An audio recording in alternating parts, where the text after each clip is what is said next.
तो दोस्तों, क्योंकि रिश्तों के भी रूप बदलते हैं कि आज के एपिसोड की शुरुआत वहीं से होती है जहां पूरी फैक्ट्री के सामने सस्पेंस बना हुआ होता है कि नया एमडी कौन बनने वाला है। अंगद भारती से अपॉइंटमेंट लेटर में लिखा नाम पढ़ने के लिए कहता है। जैसे ही भारती नाम को पढ़ती है, सब लोग हैरान रह जाते हैं क्योंकि नए एमडी के रूप में फिर से वृंदा वीरानी का नाम सामने आता है। ये सुनते ही फैक्ट्री के वर्कर्स खुश नजर आते हैं और तालियों से पूरा माहौल गूंज उठता है। वहीं दूसरी तरफ वृंदा पूरी तरह शॉक्ड होकर अंगद को देखती रह जाती है। उसे बिल्कुल उम्मीद नहीं थी कि रेजिग्नेशन देने के बाद अंगद ऐसा फैसला लेगा। तब अंगद बहुत शांति और भावुक अंदाज में अपनी बात को समझाता है। वो कहता है कि जैसे वृंदा को लगा था कि विक्रांत सीएफओ की पोस्ट के लिए सही इंसान है, वैसे ही उसे लगता है कि एमडी की पोस्ट के लिए सबसे सही इंसान सिर्फ वृंदा ही है। उसकी बातों में पहली बार ईगो नहीं बल्कि रेस्पेक्ट और प्यार साफ दिखाई देता है। वो साफ कहता है कि यह फैसला सिर्फ इसलिए नहीं है क्योंकि वो उसकी पत्नी है, बल्कि इसलिए क्योंकि वो सच में इस कंपनी की सबसे बेहतरीन एमडी है। अंगद ये भी मानता है कि ना पहले कभी कंपनी को उससे बेहतर एमडी मिला था और ना आगे मिलेगा। ये सुनकर वृंदा की आंखें भर आती है। वहीं वर्कर्स भी दोबारा तालियां बजाने लगते हैं। फिर अंगद अपॉइंटमेंट लेटर वृंदा को देता है और भावुक होकर वृंदा उसके गले लग जाती है। काफी समय बाद दोनों के बीच फिर से वही अपनापन और प्यार दिखाई देता है। लेकिन दूसरी तरफ खड़ा विक्रांत ये सब देखकर अंदर ही अंदर जलता हुआ दिखाई देता है। कृपा भी उसको ताना मारती है कि जहां वो दोनों के बीच दूरियां बढ़ाने आया था, वहां उल्टा दोनों और करीब आ गए।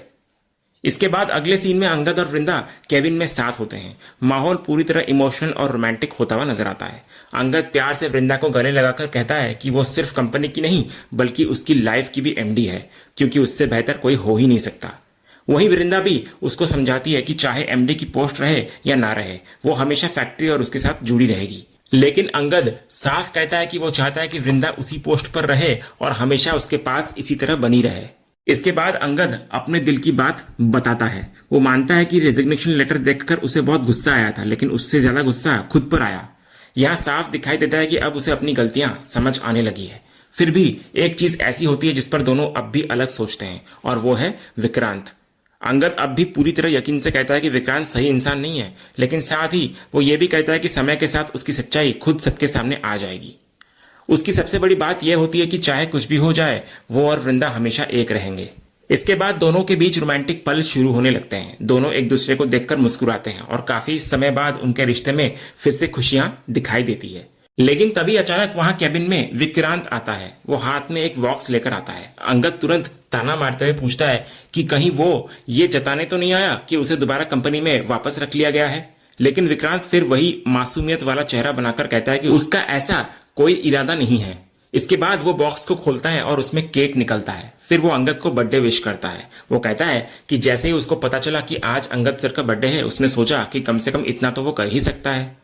लेकिन यही सबसे बड़ा इमोशनल ट्विस्ट आता है, क्योंकि वृंदा ये सुनकर हैरान नजर आती है कि आज अंगद का बर्थडे है और उसको खुद ये बात याद नहीं रही। उसके चेहरे पर गिल्ट साफ दिखाई देने लगता है। उसे महसूस होता है कि पिछले कुछ दिनों की लड़ाइयों और तनाव में वो अपने पति का सबसे खास दिन तक भूल गई। इसी वजह से वो विक्रांत को थैंक यू बोलती है कि उसने ये याद रखा। इसके बाद हम देखते हैं कि वृंदा को अपने ऊपर बहुत गिल्ट महसूस होने लगता है। वो बार बार अंगद से माफी मांगती है और कहती है कि तनाव और मीटिंग्स के चक्कर में वो उसका बर्थडे भूल गई। उसके चेहरे पर साफ दिखाई देता है कि उसे खुद पर बहुत बुरा लग रहा है। लेकिन अंगद इस बार बहुत प्यार और मैच्योरिटी के साथ रिएक्ट करता है। वो उसको आराम से समझाता है कि ये सिर्फ बर्थडे है और वैसे भी वो खुद भी अपना बर्थडे भूल चुका था। ये सुनकर माहौल थोड़ा हल्का होता हुआ नजर आता है। फिर वृंदा दोबारा विक्रांत को थैंक यू बोलती है कि कम से कम उसने ये दिन याद तो रखा। इसके बाद वो अंगद को भी कहती है कि देखो विक्रांत ने कितनी सोच समझकर उसके लिए केक लाया। तो इस पर अंगद बेमन से विक्रांत को थैंक यू बोलता है। फिर विक्रांत वहां से निकल जाता है। इसके बाद वृंदा अंगद को केक काटने को कहती है, लेकिन अंगद कहता है कि वो ये केक नहीं काटेगा क्योंकि उसको विक्रांत पर भरोसा नहीं है। पता नहीं क्या मिला दिया होगा उसने केक में। तो उसकी ये बात सुनकर वृंदा हंस पड़ती है। काफी दिनों बाद दोनों के बीच फिर से हल्की फुल्की हंसी और प्यार दिखाई देता है। तभी अंगद बहुत प्यार से कहता है कि वृंदा की यही मुस्कान उसकी लाइफ बढ़ा देती है और वो चाहता है कि वो हमेशा ऐसे ही हंसती रहे। इसके बाद वृंदा फिर से बर्थडे भूलने के लिए सॉरी बोलती है और कहती है कि सबसे पहले उसे विश करना चाहिए था। तब अंगद उसको मनाते हुए कहता है कि अगर वो सच में इसकी भरपाई करना चाहती है तो दोनों साथ में एक अच्छा डिनर कर सकते हैं। वृंदा भी तुरंत मान जाती है और फिर प्यार से उसको बर्थडे विश करती है। लेकिन अंगद यहां भी मस्ती करने लगता है। वो कहता है कि सिर्फ ऐसे विश करने से काम नहीं चलेगा और फिर मजाक में अपना गाल आगे कर देता है। इस पर वृंदा शर्माते हुए उसके गाल पर किस कर देती है और दोबारा बर्थडे विश करती है। फिर अंगद खुश होकर थैंक यू बोलता है और फिर दोनों एक दूसरे को गले लगा लेते हैं। लेकिन दूसरी तरफ कहानी में फिर से विक्रांत की चाल शुरू हो जाती है। अगले सीन में वृंदा विक्रांत से बात करती दिखाई देती है। वो अभी भी इस बात को लेकर परेशान होती है कि वो अंगद का बर्थडे भूल गई। तब विक्रांत फिर वही समझदार और कैरिंग इंसान बनने का नाटक करता है। वो उल्टा खुद को दोष देने लगता है कि शायद उसे केक लेकर केबिन में नहीं जाना चाहिए था, क्योंकि उससे सिचुएशन ऑकवर्ड हो गई। लेकिन वृंदा उसे फिर से थैंक यू बोलती है और कहती है कि असली गलती उसकी थी। साथ ही वो ये भी कहती है कि अंगद उसको डिनर पर ले जाने वाला है। यहीं से विक्रांत धीरे धीरे नया खेल शुरू करता है। जब वृंदा उससे कोई अच्छा रेस्टोरेंट सजेस्ट करने को कहती है, तब वो डिनर के बजाय एक सरप्राइज पार्टी का आइडिया देता है। वो बड़ी चालाकी से यह बात भी जोड़ता है कि कंपनी इतने सालों बाद प्रॉफिट में गई है, इसलिए बर्थडे और कंपनी सक्सेस दोनों का सेलिब्रेशन एक साथ हो सकता है। विक्रांत बहुत स्मार्ट तरीके से वर्कर्स, मैनेजमेंट और पूरी फैक्ट्री को इसमें शामिल करने की बात करता है ताकि ये आइडिया और अच्छा लगे। तो वृंदा को भी उसका आइडिया पसंद आने लगता है, क्योंकि उसे लगता है कि इससे सब लोग साथ जुड़ जाएंगे और माहौल भी अच्छा हो जाएगा। फिर वो खास तौर पर कहती है कि अंगद को इस सरप्राइज के बारे में बिल्कुल पता नहीं चलना चाहिए। तो इस पर विक्रांत तुरंत पीछे वाले आइसोलेटेड स्पेस का आइडिया देता है, जहां आसानी से सीक्रेट तैयारी हो सके। उसकी बातों से साफ महसूस होता है कि वो सिर्फ बर्थडे पार्टी नहीं बल्कि कुछ और बड़ा प्लान कर रहा है। लेकिन वृंदा उसकी नीयत समझ नहीं पाती और खुशी खुशी सारी तैयारियां शुरू करने को कह देती है। इसके बाद जैसे ही विक्रांत वहां से निकलता है, तभी उसकी नजर सामने से आते मंगल पर पड़ती है। मंगल को देखते ही उसके चेहरे का रंग उड़ जाता है, क्योंकि उसे लगा नहीं था कि मंगल इतनी जल्दी जेल से बाहर आ जाएगा। उस पल विक्रांत के चेहरे पर डर साफ दिखाई देता है। उसके मन में तुरंत यही चलता है कि मंगल अगर सच बोलने लगा तो उसकी पूरी सच्चाई सामने आ सकती है। फिर विक्रांत तुरंत मंगल के पास पहुंचकर उसको रोकने की कोशिश करता है और पूछता है कि वो यहाँ क्या करने आया है। लेकिन मंगल बिल्कुल गुस्से में होता है। वो साफ कहता है कि वो सीधा उसी से मिलने आया है। उसके अंदर महीनों का गुस्सा और धोखा साफ दिखाई देता है। मंगल विक्रांत को याद दिलाता है कि जेल जाने से पहले उसने बड़े बड़े वादे किए थे कि जल्दी बाहर निकलवा देगा उसे, लेकिन उसने एक बार भी मुड़कर नहीं देखा। ये सुनकर विक्रांत खुद को बचाने की कोशिश करता है और कहता है कि वो खुद मुश्किलों में फंस गया था, लेकिन मंगल अब उसकी बातों में आने वाला नहीं होता। वो साफ कहता है कि अगर वो चाहता तो पहले ही सब कुछ सच बोलकर विक्रांत को भी जेल पहुंचा सकता था। यहीं से दोनों के बीच माहौल बहुत एग्रेसिव होता हुआ नजर आता है। विक्रांत गुस्से में उसे उसकी औकात याद दिलाने की कोशिश करता है, लेकिन मंगल भी इस बार बिल्कुल नहीं डरता। वो सीधा चेतावनी देता है कि अगर वो अपनी लिमिट्स से बाहर गया तो उसका सच सामने आ ही जाएगा सबके। इसके बाद दोनों एक दूसरे का कॉलर पकड़ लेते हैं और मामला हाथापाई तक पहुंच जाता है। तभी वहां अंगद आ जाता है। वो दोनों को लड़ते देखकर बीच में पड़ता है और उनको रोकने की कोशिश करता है, लेकिन मंगल इस वक्त इतने गुस्से में होता है कि वो अंगद को भी साइड कर देता है। तभी इसी दौरान विक्रांत तुरंत खुद को इनोसेंट दिखाने का खेल शुरू करता है। वो अंगद को सर कहकर बोलता है कि मंगल ऑफिस में आकर गुंडागर्दी कर रहा है और उसको धमकी दे रहा है। लेकिन तभी मंगल की एक बात पूरा माहौल बदल देती है। वो हैरानी से पूछता है कि अंगद कब से सर बन गया। तब अंगद पहली बार खुलकर अपनी सच्चाई कहता है। वो साफ कहता है कि वो अंगद वीरानी है और वृंदा उसकी पत्नी है।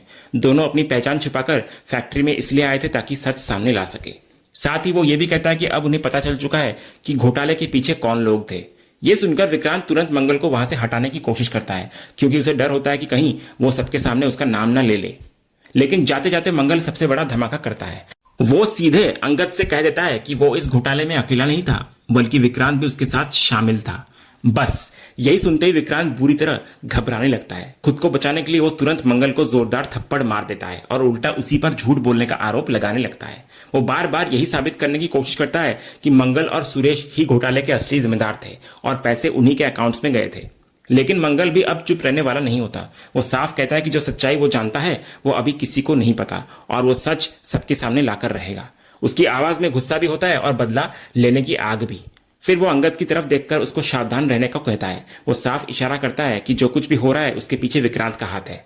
लेकिन इससे पहले कि वो पूरी सच्चाई बता पाता, विक्रांत उसको जबरदस्ती वहां से खींचकर बाहर ले जाता है और इधर अंगद पूरी तरह शॉक्ड नजर आता है। अगले सीन में कृपा काफी घबराई हुई दिखाई देती है। वो विक्रांत से कहती है कि मंगल का जेल से बाहर आना बहुत बड़ी समस्या बन सकता है, क्योंकि उसने अंगद के सामने विक्रांत का नाम ले लिया है। लेकिन विक्रांत बिल्कुल भी परेशान नहीं होता। वो बड़े आराम से कहता है कि पहले सुरेश ने भी उसके खिलाफ बोलने की कोशिश की थी, लेकिन किसी ने उसका कुछ नहीं बिगाड़ा, इसीलिए मंगल भी कुछ साबित नहीं कर पाएगा। उसके चेहरे पर डर के बजाय ओवर कॉन्फिडेंस साफ दिखाई देता है। वो साफ कहता है कि जब तक वृंदा उसके साथ खड़ी है उसे किसी बात का डर नहीं है। इसके बाद विक्रांत अचानक कृपा से उस रिकॉर्डिंग के बारे में पूछता है जो उसने अंगद और भारती की बातचीत की बनाई थी। कृपा तुरंत फोन निकालकर उसे वीडियो दिखाती है। तो विक्रांत वीडियो देखकर पहले निराश होता है क्योंकि उसमें उसे कोई ऐसा मसाला नहीं मिलता जिससे वो दोनों के खिलाफ कुछ बड़ा इस्तेमाल कर सके, इसलिए वो उसे डिलीट करने के लिए कह देता है। लेकिन तभी कृपा एक खतरनाक आइडिया देती है। वो कहती है कि भले ही बातचीत काम की ना हो, लेकिन इसमें अंगद और भारती दोनों की आवाज रिकॉर्ड हो गई है। फिर वो एआई का जिक्र करती है और बताती है कि आजकल आवाज की हूबहू कॉपी बनाई जा सकती है, मतलब किसी की आवाज लेकर उससे कुछ भी बुलवाया जा सकता है। तो ये सुनते ही विक्रांत की आंखों में चालाकी चमकने लगती है। उसको तुरंत एहसास होता है कि ये रिकॉर्डिंग आगे चलकर बहुत बड़ा हथियार बन सकती है।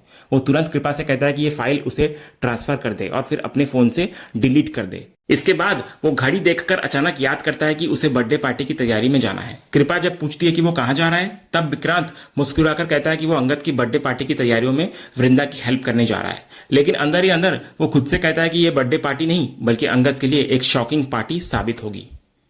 अगले सीन में फैक्ट्री का माहौल काफी अलग दिखाई देता है। सारे वर्कर्स मिलकर सरप्राइज पार्टी की तैयारियों में लगे होते हैं और वृंदा सबको इंस्ट्रक्शंस दे रही होती है। इसी बीच विक्रांत वहां पहुंचकर वृंदा को कहता है कि केटरर्स से बात हो गई है और सारी तैयारियां लगभग पूरी है। तो वृंदा काफी खुश दिखाई देती है। वो सोचकर ही एक्साइटेड होती है कि अंगद ये सरप्राइज देखकर कितना खुश होगा। वहीं विक्रांत फिर वही अच्छा और केयरिंग इंसान बनने का नाटक करता है। वो कहता है कि उसे अंगद और वृंदा को साथ देखकर बहुत अच्छा लग रहा है। लेकिन जैसे ही वृंदा कुछ देर के लिए दूसरी तरफ जाती है, विक्रांत जानबूझकर डेकोरेटिव लाइट्स अपने हाथों में उलझा देता है। फिर वो हेल्प के लिए आवाज लगाता है कृपा को। तो वृंदा वापस आती है और उसको उस हालत में देखकर हंसने लगती है। इसके बाद वो खुद उसके हाथों से लाइट्स को निकालने लगती है। उस दौरान दोनों काफी करीब खड़े होते हैं और वृंदा हंसते हुए उसे बच्चे जैसा कहती है। विक्रांत भी चालाकी से खुद को हेल्पलेस दिखाने लगता है और मजाक में कहता है कि शायद अंगद सही था कि वो सीएफओ बनने लायक नहीं है। वृंदा भी हंसते हुए उसका साथ देती है। लेकिन इसी दौरान आसपास मौजूद वर्कर्स की नजर लगातार दोनों पर होती है। धीरे धीरे फिर से कानाफूसी शुरू होती है। कुछ महिला कर्मचारी दोनों की नजदीकियों को देखकर बातें बनाने लगती है। कोई कहता है कि दोनों को देखकर मालकिन और एम्प्लॉय जैसा रिश्ता नहीं लगता, तो कोई अंगद के लिए दुख जताने लगता है कि वो मीटिंग में है और यहाँ कुछ और ही चल रहा है। उधर दूसरी तरफ अंगद रास्ते में ऋतिक से फोन पर बात कर रहा होता है। ऋतिक उसको बर्थडे एंजॉय करने और पार्टी करने के लिए कहता है, लेकिन अंगद मजाक में कहता है कि अब उसकी उम्र पार्टी करने वाली नहीं रही। फिर वो प्यार से कहता है कि वो वृंदा के साथ स्पेशल डिनर पर जाने वाला है। इसके बाद दोनों भाइयों के बीच काफी इमोशनल बातचीत होती है। अंगद मानता है कि वो सबको बहुत मिस कर रहा है। पहली बार वो खुलकर कहता है कि वो अकेलापन महसूस कर रहा है क्योंकि पहले वो हमेशा लोगों के बीच रहा है, चाहे शांति निकेतन हो या चौल। उसकी आवाज में लोनलीनेस साफ सुनाई देती है। इसके बाद वो ऋतिक से यहाँ आने के लिए कहता है क्योंकि उसे अपने परिवार की कमी महसूस हो रही होती है। लेकिन इसी बीच कहानी फिर बड़ा मोड़ लेती है। जब अंगद रास्ते से गुजर रहा होता है तभी उसकी नजर एक चाय की दुकान पर बैठे मंगल पर पड़ती है। मंगल को देखते ही उसे उसकी वही बात याद आने लगती है जिसमें उसने कहा था कि विक्रांत भी घोटाले में शामिल था। तो अंगद की आंखों में अचानक शक और सोच दोनों दिखाई देने लगते हैं। फिर वो मन ही मन तय करता है कि अब सिर्फ मंगल ही ऐसा इंसान है जो उसको विक्रांत की असली सच्चाई बता सकता है। और इसी सीन के साथ आज का यह एपिसोड यहीं पर खत्म होता है। तो दोस्तों, आपको आज के एपिसोड का अपडेट कैसा लगा, अपनी राय हमें कमेंट बॉक्स में जरूर बताएं। अगर आपको आज का ये वीडियो पसंद आया हो तो वीडियो को लाइक और शेयर जरूर करें और ऐसे लेटेस्ट एपिसोड के अपडेट जानने के लिए हमारे इस चैनल को सब्सक्राइब करना ना भूलें और बेल आइकन को भी जरूर दबाएं। मिलते हैं अगले एपिसोड के अपडेट के साथ, तब तक के लिए धन्यवाद।